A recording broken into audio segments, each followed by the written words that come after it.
इनमें सबसे अधिक दलित, पिछड़े और आदिवासी परिवार है। साथियों, बीते वर्षों में जन विश्वास की जो पूंजी हमने अर्जित की है, उस भरोसे को कायम रखना बहुत बड़ी जरूरत है। देश की जनता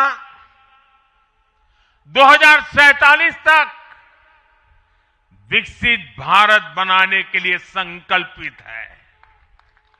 इसलिए बीते 11 वर्षों में रिफॉर्म्स की जो यात्रा हमने शुरू की है, वो अब रिफॉर्म एक्सप्रेस बन चुकी है। हमें राज्यों के स्तर पर, शहर की इकाइयों के स्तर पर, जहां भी भाजपा एनडीए सरकारें हैं, वहां रिफॉर्म्स की गति तेज करनी है। भाजपा सिटी गवर्नेंस का भी एक नया मॉडल देश के सामने प्रस्तुत कर रही है। इस लक्ष्य के साथ हम आगे बढ़ना चाहते हैं। साथियों, जब हम सत्ता में नहीं भी थे, तब भी हम अपने मूल आदर्शों से कभी नहीं भटके। हम राष्ट्र प्रथम के भाव से, नेशन फर्स्ट के भाव से डटे रहे, जूझते रहे, संकटों को झेलते रहे, जज्बात बढ़ाते रहे और जीतते भी रहे। हम वो लोग हैं, हमारा वो चरित्र है, हमारे वो संस्कार है। खुद से बड़ा दल और दल से बड़ा देश, ये भाजपा के हर कार्यकर्ता का संस्कार है, भाजपा के हर कार्यकर्ता का जीवन मंत्र है। इसी भाव के साथ बीते 11 वर्षों में हमने अनेक चुनौतियों पर विजय पाई है। जम्मू कश्मीर से आर्टिकल 370 की दीवार गिराना हो, 3 तलाक के खिलाफ कानून बनाना हो, इनको कभी असंभव माना जाता था।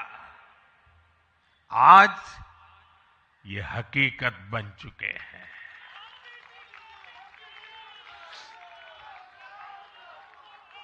आज देश में माओवादी आतंक भी अपनी अंतिम सांसें गिन रहा है। साथियों, आगे भी हमें हर चुनौती का पूरे सामर्थ्य से सामना करना है।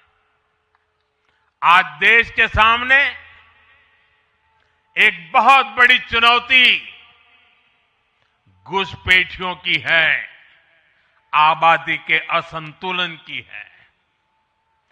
दुनिया के धनवान देश, समर्थ देश, वे भी अपने देश में जो घुसपैठिए हैं, उनकी जांच पड़ताल कर रहे हैं और उनको पकड़ पकड़ करके निकाल रहे हैं।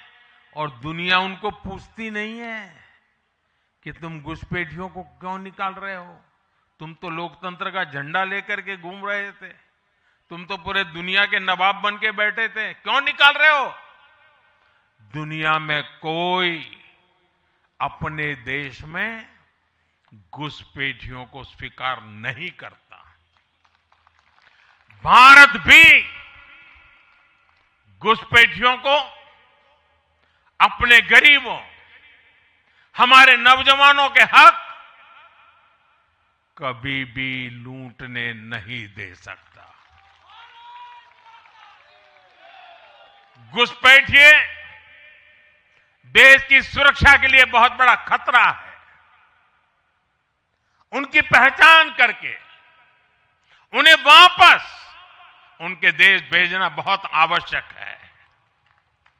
इसके अलावा ऐसे राजनीतिक दल जो वोट बैंक की राजनीति में घुसपैठियों को बचा रहे हैं या उन्हें कवर दे रहे हैं, उन्हें हमें पूरी शक्ति से जनता के सामने बेनकाब करना ही होगा, उनको एक्सपोज करना ही होगा। साथियों, एक और बड़ी चुनौती अर्बन नक्सल की भी है। अर्बन नक्सल का दायरा इंटरनेशनल हो रहा है और यहां अर्बन नक्सल की बड़ी चतुराई होती है। ये यहां मीडिया वाले इतने बैठे हैं ना, अगर साल में एकाध बार भी अगर मोदी की किसी अच्छी चीज को उन्होंने ट्वीट कर दिया या टीवी पे बोल दिया या अखबार में लिख दिया तो उस पत्रकारी तो ऐसी फजेत कर देते, उसके पीछे ऐसे पड़ जाते हैं, उसको अछूत बना देते हैं, भविष्य में वो कभी बोल ना सके ऐसा कर देते हैं। ये अर्बन नक्सल की स्टाइल है। हमको भी सालों तक ऐसा अछूत बना के रख दिया पूरे देश में भाजपा को। अब देश समझ गया है अर्बन नक्सलों के कारनामे ये पतन के कारणों की ओर जाएंगे तो फिर उसी परिवार पर सवाल उठेंगे। इच्छा नहीं करती, क्योंकि अगर समीक्षा करेंगे ये पतन के कारणों की ओर जाएंगे तो फिर उसी परिवार पर सवाल उठेंगे। जिस परिवार ने कांग्रेस पर कब्जा करके रखा है और इसलिए बहाने ढूंढते रहते हैं, पतन की तरफ सही कारण ढूंढने की हिम्मत तक खो चुके हैं वो लोग। साथियों, दूसरी तरफ भाजपा है। हम हार और जीत के बाद समीक्षा करते हैं। मैं आपको फिर महाराष्ट्र चुनाव का नतीजों का उदाहरण दूंगा। महाराष्ट्र में हम निकाय चुनाव जीतने के बाद जश्न में डूबे नहीं, बल्कि मैं तो अभी पढ़ रहा था कि उसी दिन से हमारे महाराष्ट्र के कार्यकर्ता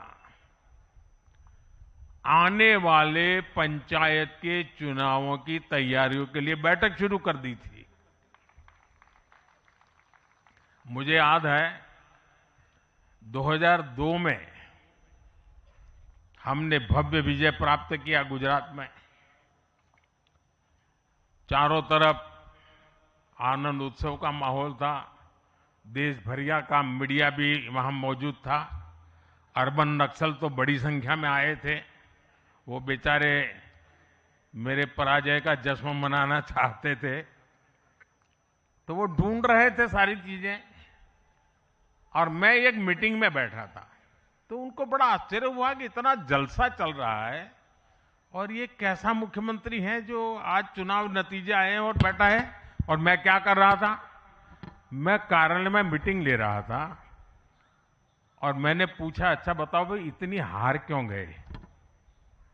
ये भाजपा है जो जीत का जश्न मनाते समय भी अपनी कमियों की लगातार समीक्षा करता है और कमियों से उभरने के लिए हर समय का उपयोग करता है। लोकतंत्र में इसी स्वस्थ परंपरा को,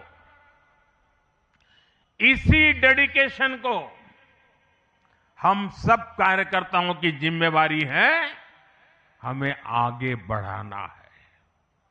हमें ध्यान रखना है कि जो कांग्रेस की बुराइयों से बचेगा वही देश में आगे बढ़ेगा। साथियों, आज भाजपा परिवार को अपना नया मुखिया मिला है, ऊर्जावान मुखिया मिला है, अनुभवी मुखिया मिला है और भाजपा परिवार की हमारी ताकत हर कार्यकर्ता का परिश्रम है, उसकी सामूहिक चेतना है। बूथ पर जो हमारा कार्यकर्ता पूरे साल भर जुटा रहता है, वो ही हमारी सच्ची ताकत है। हमें याद रखना है, हम सबसे जुड़े, हम सबको जोड़े, कल्याणकारी योजनाओं से हर लाभार्थी को लाभ पहुंचाए।